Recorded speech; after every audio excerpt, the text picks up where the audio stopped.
चलो खुल गया लॉक। शुक्र है खुल गया। ये लो पैसे। अल्लाह तुम्हें बरकत दे। बहुत शुक्रिया मेरे भाई।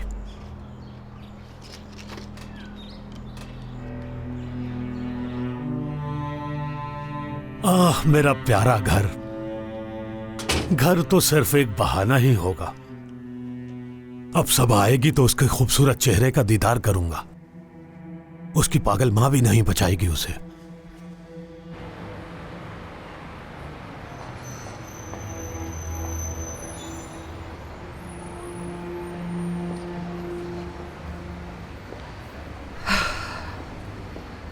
क्या हुआ सादिया, क्या हुआ है? प्लीज बताओ, डरा रही हो तुम मुझे।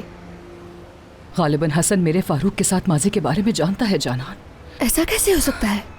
जाहिर सी बात है कि फारूक के अलावा उसे ये बात और कौन बता सकता है। मेरा तो ख्याल है कि इन दोनों ने बैठकर बात की होगी इस बारे में। लेकिन फारूक का जिक्र कहाँ से निकल आया? यार उसने मुझे गुस्सा दिला दिया था। वो करीम की हरकतों का दिफा कर रहा था, इसलिए मैंने भी उसे कुछ सुना दी। मैंने गुस्से में आकर उसे ये कहा कि उसी ने करीम को इस हरकत पे उकसाया होगा, इसलिए उसने मुझसे वो सब कह दिया। सादिया मेरी जान, खुदा के लिए क्या तुम उस फारूक को अपने माजी में नहीं रख सकती? ऐसे डर के तुम खुद मौका दे रही हो कि वो उसका नाम लेकर तुम्हें ब्लैकमेल करे। अच्छा ना, मैंने मान तो लिया, मैं गलत थी, बहुत बड़ी गलती हो गई। अब जान छोड़ दो ना मेरी।